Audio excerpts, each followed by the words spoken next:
भारत माता की भारतीय जनता पार्टी जिंदाबाद जिंदाबाद जिंदाबाद नरेंद्र मोदी जिंदाबाद जिंदाबाद जिंदाबाद। आज बालाजी के इस पवित्र स्थल पर जड़ाया पचरंगी ग्राम पंचायत के इस नगर में मैं हमारे मुख्य अतिथि झुंझुनू जिले के लोकप्रिय सांसद श्री नरेंद्र जी खीचड़ की उपस्थिति में मंच पे विराजमान, मैं नाम लूंगा तो एमपी साहब कहेंगे काफी टाइम ले लिया, तो मैं सम्मानित मंच पधारे हुए सम्मानित महानुभाव और मेरी जान से भी प्यारे मेरे नौजवान साथी, नारी शक्ति के रूप में विराजमान माताएं और बहनें, आज आपका इस पावन धरती पर हनुमान जी की इस स्थली पर मैं पलक पावड़े बिछाकर आपका हार्दिक स्वागत और अभिनंदन करता हूं। आपको अपने बीच में पाकर अभिभूत हूं, अनुग्रहित हूं और मैं आपका एहसानमंद हूं कि आपने समय बहुमूल्य समय में से समय निकालकर एमपी साहब का अभिनंदन करने, सवामणि का प्रसाद ग्रहण करने और हमारे प्रति स्नेह दर्शाने के लिए जो आप यहाँ आए हैं, मैं आपका बहुत स्वागत और अभिनंदन करता हूँ। हमारा उद्देश्य केवल और केवल एक है कि क्षेत्र में, जिले में, प्रदेश में जहां हमारी रिश्तेदारी है, जहां हमारे मित्र हैं, उनसे एक ही संदेश पहुंचाया जाए कि कमल के फूल को मजबूत करें और नरेंद्र मोदी जी के हाथ मजबूत। आप लोग ये प्रोग्राम जो सोच रहे होंगे, ऐसा मैं सोचता हूं कहो कि मन में किस तरह की भावना होगी, किस तरह की सोच होगी, लेकिन मैं पुनः प्रकट कर देता हूं, ये प्रोग्राम केवल कार्यकर्ताओं के तरफ से जो प्रसाद रखा गया है, उस प्रसाद को ग्रहण करने के लिए हनुमान जी का आशीर्वाद लेते हुए, हमारे लोकप्रिय सांसद साहब का अभिनंदन करते हुए, मेरे प्रति स्नेह रखते हुए और सम्मानित सरपंच साहब, उप सरपंच साहब, पूर्व सरपंच साहब, प्रधान साहिबा और अन्य सम्मानित जनप्रतिनिधि जो वर्तमान पूर्व हैं, वो सब यहाँ पधारे हैं। उनका स्वागत और अभिनंदन केवल और केवल इस बात के लिए कि हमें भारतीय जनता पार्टी को मजबूत करना है। मैं आपको बता दूं कि हमें गांव-गांव ढाणी ढाणी में संदेश पहुंचाना है कि हमारे जो भी योजनाएं चल रही हैं, वो सब योजनाओं में या तो 60% प्रधानमंत्री योजना का या केंद्र सरकार का सहयोग है, या लगभग पूरी योजनाएं, चाहे वो जल योजना हो, चाहे टंकी की योजना हो, सब भारत सरकार की योजनाएं हैं। केवल कांग्रेस जो दिखावा करती है, लोगों से झूठे वादे करती है, लोगों को गुमराह करती है और कार्यकर्ता को पीछे धकेलकर उसका स्वाभिमान गिराती है, उस पार्टी से हमने भी किनारा किया और आपने भी किया किनारा। आपको मैं विश्वास दिलाता हूं, जहां आपका पसीना गिरेगा वहां मेरा खून गिरेगा। आप विश्वास रखिएगा, आपकी कोई भी समस्या होगी, मैं पार्टी के मंच पे, पार्टी के माध्यम से उठाऊंगा और उनको अवगत कराऊंगा कि भारतीय जनता पार्टी के किसी कार्यकर्ता का अपमान नहीं हो, उसके अनदेखी नहीं हो, वार्तालाप का अभाव नहीं हो, उसकी जरूरत को पूरा किया जाए। वो जरूरत व्यक्तिगत भी हो सकती है, सामाजिक भी हो सकती है, सांस्कृतिक भी हो सकती है, लेकिन कार्यकर्ता का मान सम्मान रहना चाहिए। और जब मान सम्मान रखने वाली एक ही पार्टी है और वो है भारतीय जनता पार्टी। उस भारतीय जनता पार्टी का झंडा बुलंद करना है। आप लोग ऐसी धूप में, और मैं समझता हूं हर पंचायत से आप पधारे हैं, मैं आपके सम्मान में अपने मस्तक को पुनः झुकाता हूं और आपको प्रणाम करता हूं। आज के बाद में मैं आपकी हर पंचायत में आपसे मिलने आऊंगा, आपके दुख सुख जानने आऊंगा, पार्टी की रीति नीति को आगे बढ़ाने का आग्रह करने के लिए आपको आऊंगा। लेकिन आप अपनी पंचायत में मुझे जरूर मिले। मुझसे आपस में कई पुराने मित्र हैं, कई नए मित्र बने हैं, कई बनते चले जाएंगे। ये सिलसिला जारी रहना चाहिए। सम्मानित माताएं और बहनें ऐसी धूप में पधारी हैं, मेरी धर्मपत्नी भी पधारी है, हमारे परिवार के लोग भी पधारे हैं, प्रधान जी पधारे हैं, इनका भी बहुत बहुत पुनः स्वागत करता हूँ।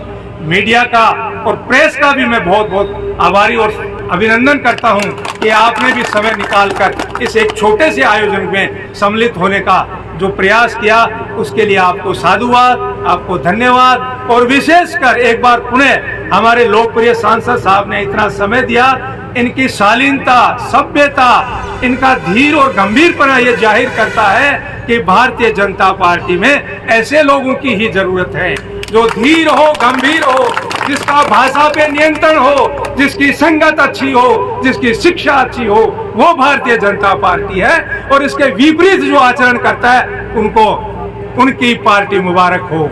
आपको बहुत बहुत धन्यवाद, आपका बहुत बहुत स्वागत, आपका बहुत बहुत अभिनंदन। नमस्कार, जय हिंद, जय भारत। आज का इन्होंने कार्यक्रम रखा है मोदी जी के शपथम 9 वर्ष पर, और यहाँ एक तरह से खाने का प्रोग्राम स्वामिनी मानो प्रसाद है बालाजी के मंदिर में। मैं यहाँ बालाजी के मंदिर में पहले भी आया था और बहुत अच्छी इसकी मान्यता है, और यहाँ से इन्होंने स्वामिनी का प्रसाद रखा है। और आज आप सब लोगों ने मिलकर के हमारी पार्टी में आए विजेंद्र जी, इनका आपने स्वागत किया है, इसके लिए मैं आपको बहुत बहुत धन्यवाद देना चाहता हूँ और आभार प्रकट करता हूँ। निश्चित रूप से विजेंद्र जी, आपके आने से हमारी पार्टी मजबूत होगी, जो जुड़ता है दूसरी पार्टी मजबूत होती है, लेकिन आपकी यहाँ इस नवलगढ़ ये उदयपुरवाड़ी विधानसभा में आपकी जो साख है वो अलग से दिखाई देती है।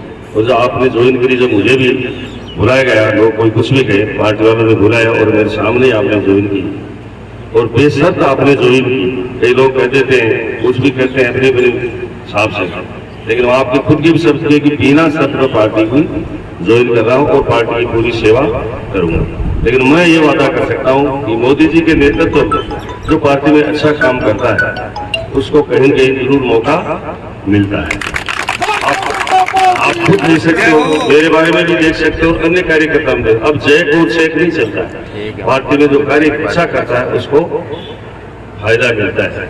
आप मुझे किसी को उदाहरण देख लीजिए, अभी मदनलाल जी की सैनी की जयंती थी, आपने देखा मदनलाल जी सैनी को जब पार्टी आई सरकार में और मोदी जी का जब नेतृत्व होगा तो दो पर एक साथ मिलेंगे। यहाँ राजस्थान में अध्यक्ष बने और राज्यसभा के सांसद बने, क्योंकि वो पार्टी के भक्त थे, पार्टी को मां मानते थे।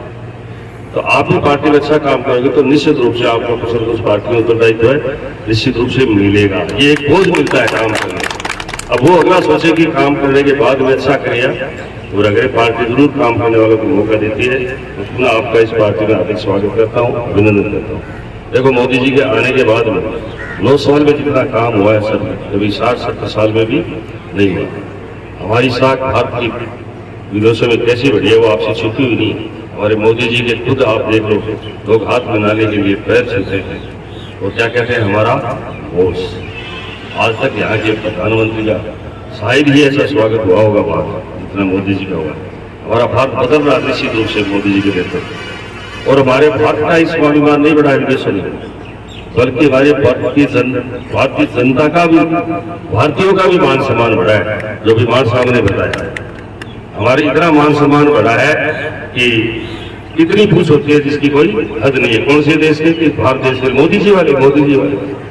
और जहाँ अरब कंट्री में यहाँ के लोग भी रहते थे, अलग भी रहते थे। मैं खुद गया वहाँ 2007 में, वहाँ पाकिस्तान का इतना मान सम्मान था, पहले भारतीय लोगों का नहीं था। और आज पाकिस्तान को अरब कंट्री में वीजा देना भी बंद कर दिया। और उसी अरब कंट्री में मोदी जी ने मंदिर की नींव रखी है और 3 मंदिर बन रहे हैं अरब कंट्री में, जो मुस्लिम देश है, दुबई, सऊदी अरब, कतर, यहाँ 3 मंदिर चालू है। ये सारी मोदी जी की नींव। मोदी जी देश को आगे बढ़ा रहे हैं। हमारे तिरंगे का भी मान सम्मान बढ़ा। इस तिरंगे को एक सकते थे, जलाते थे। आपने देखा यूक्रेन के युद्ध में जिस बिल्डिंग पर जो झंडा लग गया तिरंगा, उस पर कोई बमबारी नहीं हुई। और जिसको लेकर के चले तो आपको पता है युद्ध बंद हो गया। और पहली बार प्रधानमंत्री के नेतृत्व में 5 मंत्री वहां गए बच्चों को लाने के लिए, व्यापारियों को लाने के लिए। किस तरह से प्लेन बदल करके भारतीयों को सबको यहाँ लाया गया। और अभी थोड़े दिनों में भारत की सेना मोदी जी के नेतृत्व में जिस देश में गई थी, वहां भूकंप या बाढ़ आई थी, तुर्की में पहली बार सेना गई और उनको बचाया। तो तुर्की वाला उन्होंने मुस्लिम देश है, उन्होंने क्या कहा कि भारतीय सैनिक अल्लाह से भी बड़े हैं महान। उन्होंने जो बताता वही महान होता है, तो जो अल्लाह को मानते थे अल्लाह से भी बड़े। ये है मोदी जी की। आज तक क्या हो रहा है, मोदी जी ने कहा था कि मैं खाऊंगा मैं खाने दूंगा, ये करके आपके सामने नहीं दिखाया जाता हो। और कांग्रेस सरकार क्यों गई थी, हमेशा भ्रष्टाचार में डूबी हुई थी, हमेशा टीवी पर अखबारों में सब जगह। तो किस तरह से कांग्रेस सरकार के अंदर में भ्रष्टाचार से डूबी हुई थी, इस कारण से वो गई और मोदी जी आए। मोदी जी ने आते कहा मैं खाऊंगा मैं खाने दूंगा, सबके खाते खुला करके। आज किसानों के 2000 रुपए खाते में सीधे आते हैं, पेंशन के आते हैं सीधे खाते में, तो कोई बीच में बिचौलिया नहीं, कोई नहीं पता, वो करके दिखाया। और हमारे मोदी जी के नेतृत्व में कोई भी केंद्र का मंत्री आज तक कोई भ्रष्टाचार में पकड़ा गया हो या कुछ करता हो तो आप बता सकते हैं। उससे पहले केंद्र में पूरा भ्रष्टाचार होता था।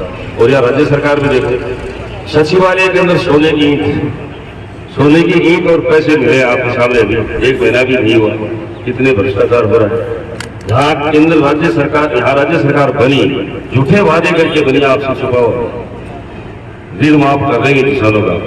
अभी भाई साहब बता रहे थे ऋण माफ तो दूर रहा, कितने किसानों ने आत्महत्या की, कितने की जमीनें नीलामी हो चुकी और कितने की अभी नोटिस है, और कह रहे थे बिजली का बिल नहीं बढ़ाएंगे, कितने बिजली के बिल बढ़ाए। कोरोना जैसी परिस्थिति में राज्य सरकार ने कहा था कि हम इस कोरोना का बिल नहीं देंगे, हम ही स्वयं जमा कराएंगे। लोगों ने जमा नहीं कराया था और ब्याज सहित बाद में जमा कराना था। आज टाइम बिल माफ कर रहे थे, कितनी यूनिट तक माफ कर रहे हैं। और आपको पूछूं, वसुंधरा जी सरकार थी, उसमें 6 रुपए प्रति यूनिट से कम थे, 6 रुपए से भी कम थे। आज प्रति यूनिट बिल उठा करके देख सकते हो कि 12 रुपए के करीब प्रति यूनिट है। उसमें 6 रुपए के बिल आपके पास है, आप 4.5 साल पहले का बिल निकाल सकते हो। इसमें प्रति यूनिट कितने रुपए थे और आज प्रति यूनिट कितने रुपए हैं। और कह रहे 100 यूनिट तक हम माफ करेंगे। 100 यूनिट ज्यादा से ज्यादा 15-20 घर हो सकते हैं, लेकिन बाकी घरों से दुगना पैसे ले रहे हैं। और उस पर भी सरचार्ज कितना ले रहे हो आपसे चुकावा, इतने पेपर लीक हुए। आज किसान है, वो आधे लोग गाँव में बच्चों को पढ़ाने के लिए ब्याज पर पैसे लेते हैं, और जो वो बेटी बेटे परीक्षा देकर के बाहर निकलते हैं कि पेपर आउट हो गया, तो उस गाँव में उन किसानों में या उन गार्जियनों में गाँवों में क्या बीतती होगी, बेटी बेटों में तो बीतती है। आज 1 साल पहले सर्विस लेके आते, अभी उनके रिश्तेदार है, दोस्त है, वो ही भर्ती हो रही है। झुंझुनू जिले में सबसे ज्यादा अध्यापक लगते हैं, लेकिन इस बार सबसे कम झुंझुनू जिले के लगे। क्यों लगे? इनके पास पेपर नहीं था, उनके पैसे नहीं दिए गए।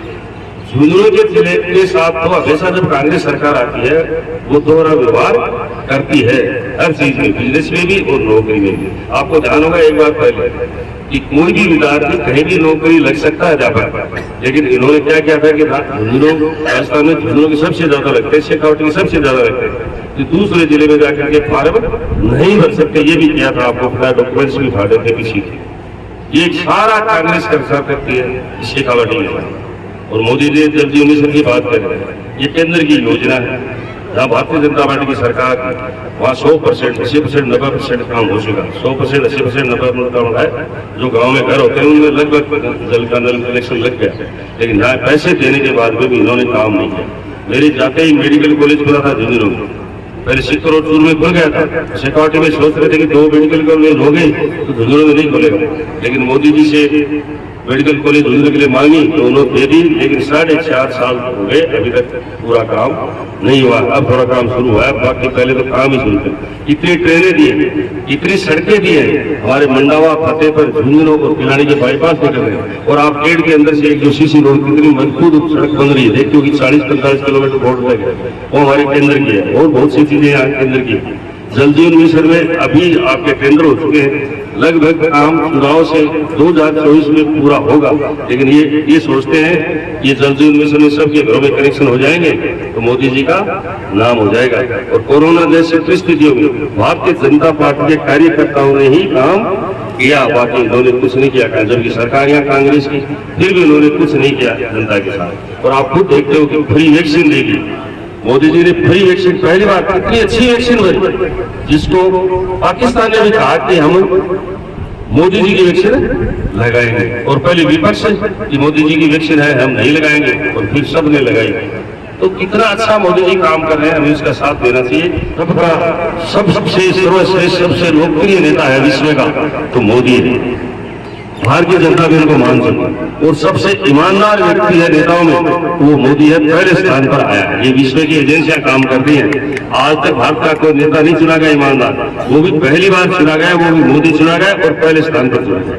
आज 1 रुपए की संपत्ति जिसके नाम नहीं है उसका नाम भी मोदी है। ऐसा विश्व में कोई नेता नहीं मिल सकता जिसके नाम कोई संपत्ति नहीं है, और उसके लिए कहते हैं कि मोदी जी चोर। मोदी जी ने अपने खुद शब्दों में कहा कि मैं सेवक हूँ, चौकीदार हूँ, आपकी सेवा करूंगा। आज तक कभी भी ये नहीं कहा कि मैं देश का प्रधानमंत्री हूँ। यदि वो अपने मुंह से ऐसे कहते थे कि वो देश का प्रधानमंत्री हूँ तो विपक्ष क्या कहता कि कल का चाय बेचने वाला कह रहा है कितना घमंड हो गया कि मैं देश का प्रधानमंत्री हूँ। लेकिन आपको सोचने की जरूरत है, हमें काम करना, उसका साथ देना है। हमें मोदी जी चाहिए 2024 को प्रधानमंत्री बनाना और यहाँ मुख्यमंत्री बनाना है। मैं आपसे कहना चाहता हूँ कि मुख्यमंत्री कोई बनाओ, मोदी जी बनाएंगे और योगी जैसा काम होगा। जो भी मुख्यमंत्री बनेगा वो योगी जैसा काम करेगा, और ये कह सकता है। लेकिन आपको यहाँ से भी सीटें जीतानी है, और मैं पुनः आपका बहुत बहुत धन्यवाद देना चाहता हूँ कि आप भारतीय जनता पार्टी मोदी जी के नेतृत्व में भारतीय जनता पार्टी में मिले हैं। आप लोगों ने भी सुना है। सबसे पहले बालाजी महाराज के चरणों में अपना सर नमन करती हूँ, और यहाँ पधारे मेरे पिता समान बुजुर्गों, भाइयों, माताओं, बहनों का आशीर्वाद लेना चाहूँगी, और चाहूँगी कि आप जिस तरीके से यहाँ आए हैं, ये जो उड़ी हुई जनता है हमारी भारतीय जनता पार्टी की नींव को मजबूत कर रही है। और जिन दिग्गज लोगों के बीच में मैं यहाँ बैठी हुई हूँ, मैं बहुत छोटी हूँ, आप सबकी बेटी हूँ। हमारे नरेंद्र सर, विजेंद्र सर, मार्ट सर और भी बहुत दिग्गज लोग हैं जिनका नाम अगर मैं लूँ तो शायद अभी मैं नहीं ले पाऊँगी। मैं बहुत अभी अपने आप को इतना परिपूर्ण नहीं मानती। आप सबके बीच में आई हूँ, आप सबसे सीखने आई हूँ, बस एक आस लेकर आई हूँ कि जिस तरीके से 2014 के बाद हमारे भारत का नक्शा बिल्कुल चेंज हो गया है, आगे भी उसी को हमें बढ़ाते जाना है और कांग्रेस को नहीं आने देना, बिल्कुल नहीं आने देना। एक छोटा सा एग्जांपल दूंगी। अभी मैं आपसे बात कर रही हूँ, एक प्रधान के रूप में बात कर रही हूँ। मैं नहीं हूँ प्रधान, बेटी हूँ आप लोगों की। शायद नहीं होती, मेरी जगह यहाँ पर माया जी होती, जो हमारे लिए आज भी प्रधान ही है। इस कांग्रेस, जो राजस्थान में भी जो कांग्रेस है, वो उसने ऐसा एक एग्जाम्पल ऐसा सेट किया है कि अच्छे लोगों को रहने नहीं देना। एक वो लेडी थी, वो सीधी सादी लेडी है, आज लड़ रही है, बैठी नहीं है। मैं जो सुन रहे हैं उनको मैं बता दूं, वो बैठी नहीं है, लड़ रही है, और लड़कर के वापस इसी प्लेस पे खड़ी होगी, मेरे साथ खड़ी होंगी। और आगे हम आप सब लोगों के साथ अच्छे से रहा, बहुत अच्छे तरीके से, तो हम वापस यहाँ पर आएंगे, आप सबको थैंक्स करने के लिए आएंगे। थैंक यू इतना अच्छा वेलकम करने के लिए। Thank you.